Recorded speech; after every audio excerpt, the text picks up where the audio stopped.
بسم اللہ الرحمن الرحیم۔ السلام علیکم ناظرین، میں ہوں doctor Muhammad Salim and welcome to national narrative. ناظرین، آج قرارداد پاکستان یعنی 23 مارچ 2024 ہے اور ہم آپ کو یہ یوم پاکستان کی مبارکباد پیش کرتے ہیں۔ اور آج کا وہ دن ہے کہ جس دن مسلمانان بر صغیر نے پوری یکسوئی کے ساتھ ایک کمٹمنٹ کر لی، ایک قرارداد پیش کی کہ اب ہماری منزل و مراد علیحدہ سے وطن ہے، اور اب جو ہے ہم یہ جو چھوٹے مطالبات تھے، سیپریٹ الیکٹوریٹ سے بڑھ کے سیپریٹ اسٹیٹ کی طرف ابھی ہم جائیں گے۔ تو آج کے ویلاگ کے اندر ہم ہلکا سا آپ کو یہ قرارداد لاہور کا پس منظر بتا کے پھر اس کا جو موجودہ صورتحال ہے، اس موجودہ صورتحال کے اندر کس قرارداد کی ضرورت ہے۔ ایک وہ قرارداد تھی جو آج سے 84 سال پہلے پیش کی گئی، اور ایک آج قرارداد کی ضرورت ہے۔ وہ کیا قرارداد ہے، تو اس کے بارے میں بھی آپ کو آگاہ کرتے ہیں۔ پہلے یہ بتائیں کہ وہ کیا ایک ماحول تھا جس کے اندر قرارداد لاہور پیش کی گئی۔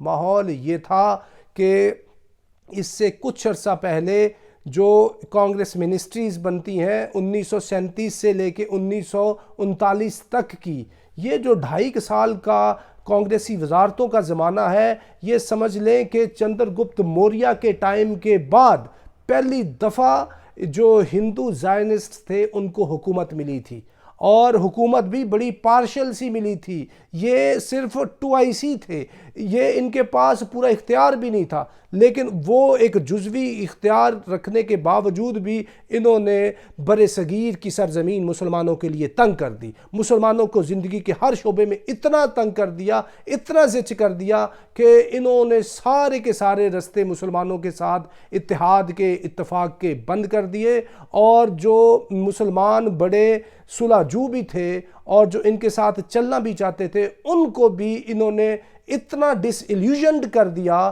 کہ وہ بھی یہ سمجھے کہ اب سے آنورڈز مسلمان اور ہندو اکٹھے رہ ہی نہیں سکتے، کسی صورت سب کانٹیننٹ کے اندر نہیں رہ سکتے، اور اگر مسلمان اپنا ایک رسپیکٹفل ایگزسٹنس چاہتے ہیں سب کانٹیننٹ کے اندر تو ان کو ایک علیحدہ وطن لینا ہوگا۔ تو پھر قائد اعظم محمد علی جناح کی قیادت کے اندر مسلمانوں نے بر صغیر نے پوری یکسوئی کے ساتھ ان کو یہ مینڈیٹ دے دیا کہ اب سے آنورڈز آپ ہی ہمارے سب سے بڑے رہنما ہیں، اور جو آپ فیصلہ کریں گے ہم اس پہ آمین کریں گے۔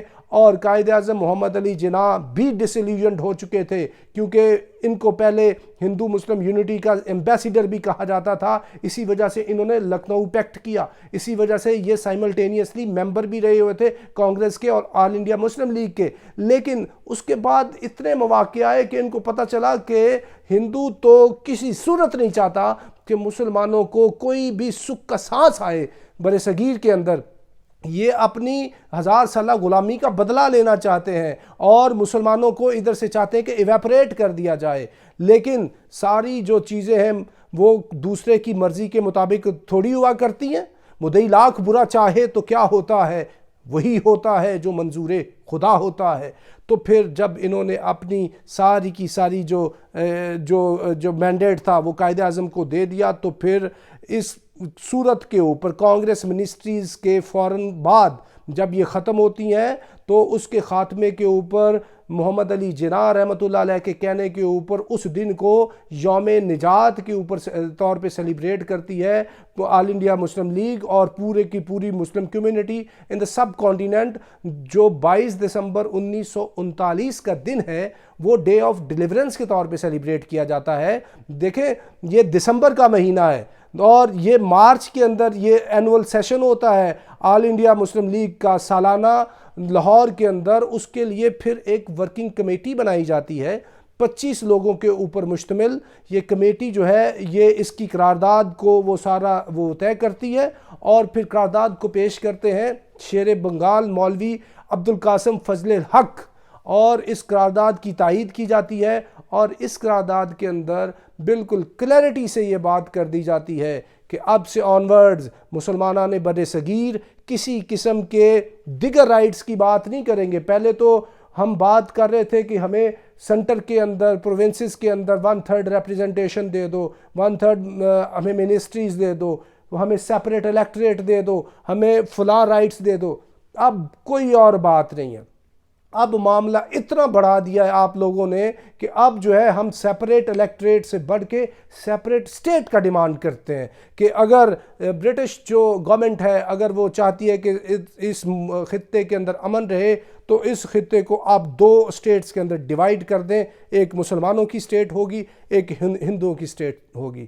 تو پھر یہ 7 سال کا شارٹیسٹ ٹائم ہے، بالکل مختصر عرصہ ہے۔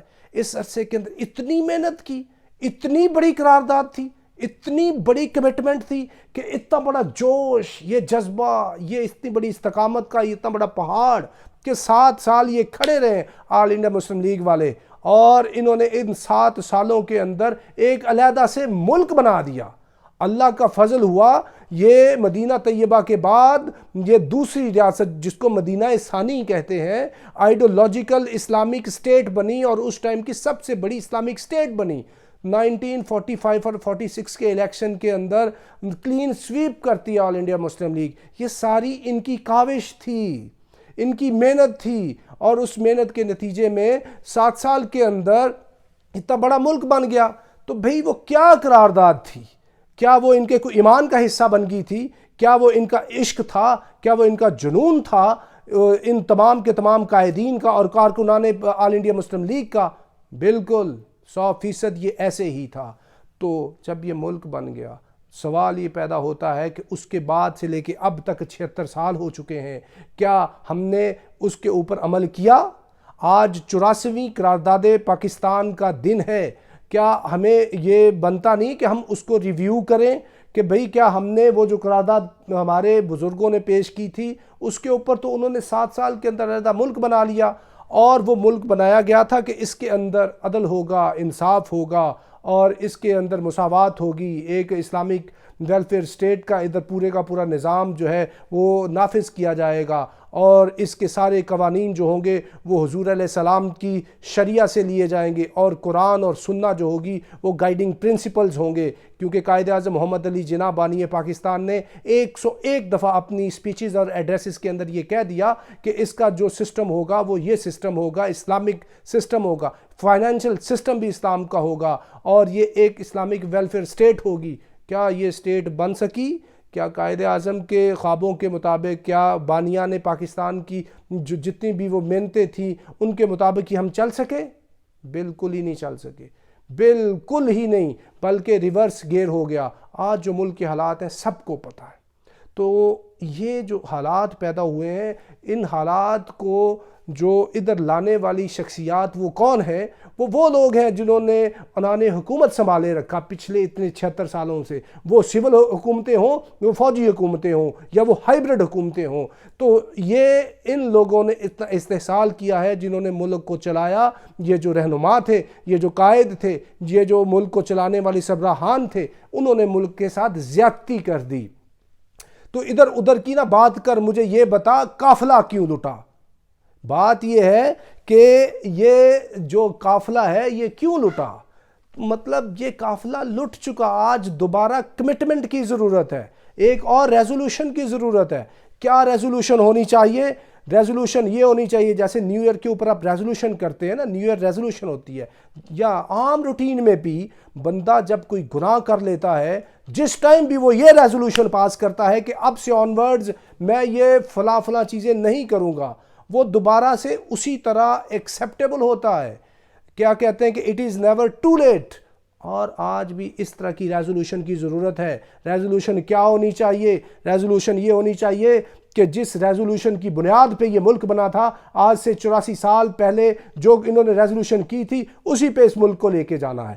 ادھر عدل ہوگا، انصاف ہوگا، ادھر کیا کہتے ہیں کہ پراسپیرٹی ہوگی، ادھر ہم نے ڈیموکریسی لے کے آنی ہے، ادھر ہم نے سول سپرامیسی لے کے آنی ہے، اداروں کی مضبوطی کرنی ہے، اسلامک ویلفیئر سٹیٹ والا سسٹم لے کے آنا ہے۔ بھائی آج بھی اگر آپ یہ ریزولوشن کر لیتے ہیں تو ملک کے اندر سے یہ جو بھوک ننگ ہے، یہ جو آئی ایم ایف کا اتنا بڑا غلامی کا یہ جو توق پہنا ہوا ہے ہم نے، اور یہ جو ملک کے اوپر اتنی زیادہ ایک پریشانیاں چل رہی ہیں، تو ان پریشانیوں سے نجات کی کوئی سبیل ہو سکتی ہے؟ یہ ڈیولپمنٹ کی ریزولوشن کریں، پروگریس کی کریں، پراسپیرٹی کی کریں، لا اینڈ آرڈر کی کریں، رول آف لا کی کریں، اور یہ وہ ساری چیزیں ہیں جن کی ریزولوشن کرنے کی ضرورت ہے اور بڑی سخت ضرورت ہے۔ اگر آپ اب بھی نہیں کرتے تو پھر نو اور نیور والی بات ہے۔ تو معاملہ یہ ہے کہ یہ ایک انتہائی اہم وقت ہے۔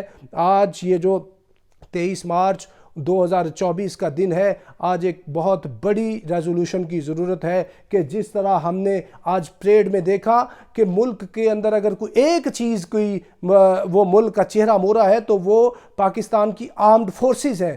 تو بھئی کیا یہ ہمیں ڈیمانڈ نہیں ہمارے سے اندر سے ہونی چاہیے کہ اس طرح کے کوئی اور بھی ہمارے ادارے ہونے چاہیے کہ ہم دنیا کو دکھا سکیں کہ بھئی یہ حیدر ٹینک ہے، اگر الخالد ہے، اگر JF-17 تھنڈر ہے، یہ اتنی زیادہ ہمارے پاس آرمامنٹس ہیں، تو اس کے ساتھ ہمارے پاس اتنے بڑے اچھے ادارے بھی ہیں، یہ ہمارا اتنا اچھا ریلوے ہے، اتنا اچھا PIA ہے، اتنی اچھی سٹیل ملز ہے، اتنی اچھی ہماری پولیسنگ ہے، اتنی اچھی گورننس ہے، کیا یہ ہم نہیں دکھا سکتے؟ اس کو دکھانے کا وقت ہے، اور یہ ٹائم بہت قیمتی ٹائم ہے۔ اس کے ٹائم آپ نے ریزولوشن کرنی ہے، اور یہ آج کا دن جو قائدین پاکستان ہیں ان کو چاہیے کہ اتنی بڑی یہ ریزولوشن کریں۔ یہی پاکستان کے ساتھ وفاداری ہے، یہی بانیان پاکستان کے ساتھ آپ کی کمٹمنٹ ہے، اور یہ ریزولوشن ابھی وقت کا تقاضا ہے۔ تو ناظرین اب تک کے لیے اتنا، up till next time, thank you very much. Pakistan زندہ باد۔